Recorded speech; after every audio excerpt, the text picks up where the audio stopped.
Nobody warns you about the silence, not the good kind, where you're so deep in the work that hours disappear and you surface somewhere new. The other one. The kind that shows up when you close your laptop at the end of the day, look around, and realize there's no one to tell about what just happened. No one who watched you work through it. No one who gets why that small thing you figured out today actually matters. You chose this. You chose to work alone. So why does it feel like something's wrong? There's a version of solitude that's a superpower. You move at your own pace. You make decisions without convincing a room. You fail quietly and fix it before anyone turns it into a meeting. You build something that's entirely yours, shaped by your thinking, your taste, your standards. People who've never worked this way don't fully understand it. They call it lonely. They ask if you miss having colleagues. They suggest you find a co-founder, join a community, get an office. And you smile and change the subject because explaining it feels like too much work, because what they're describing isn't what you have. What you have is clarity, room to think, the ability to go deep on something without someone pulling you back to the surface every 40 minutes. That's not loneliness. That's the whole point. But here's the thing. There's another state that looks exactly like this from the outside.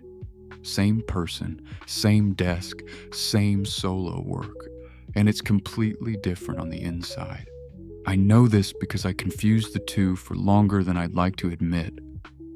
I told myself I preferred it this way, that the people around me just didn't understand what I was building, that once I got somewhere, it would all make sense.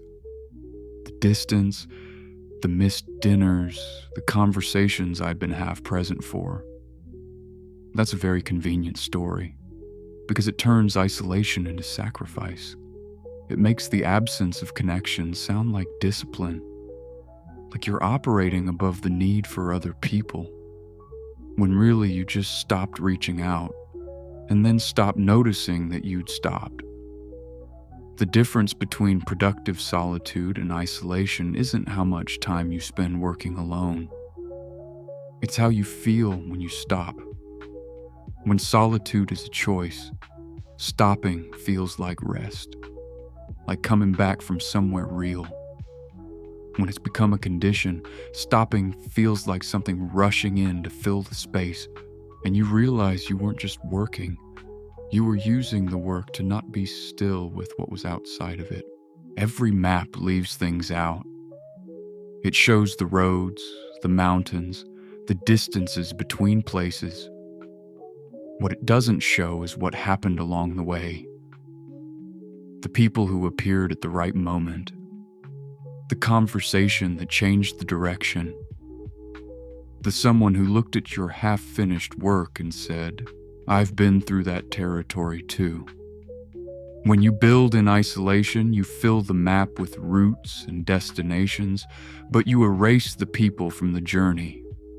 And there comes a point where the map looks full and somehow completely empty at the same time. The best cartographers in history worked alone in the field. Weeks without contact, total silence. But they compared notes. They sent letters. They came back and shared what they'd found. The solitude was the method, not the destination. There's one question I've learned to ask myself, not, am I working alone? The answer to that is almost always yes.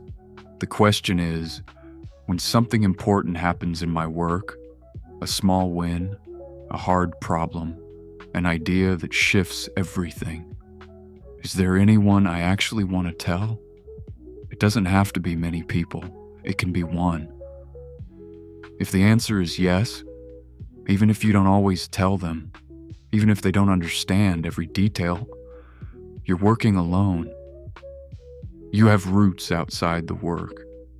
If you pause on that question and realize the list is shrunk to nothing, Not because you prefer it that way, but because you let it shrink without noticing.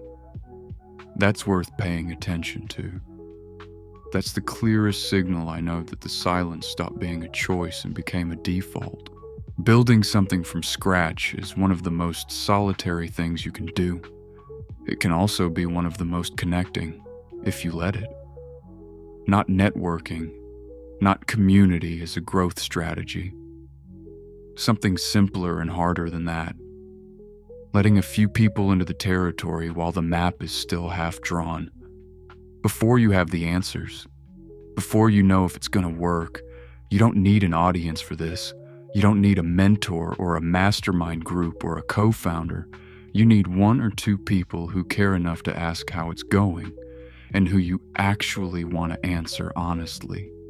That's it. That's the whole thing. The map stays yours. The territory just gets a little less quiet.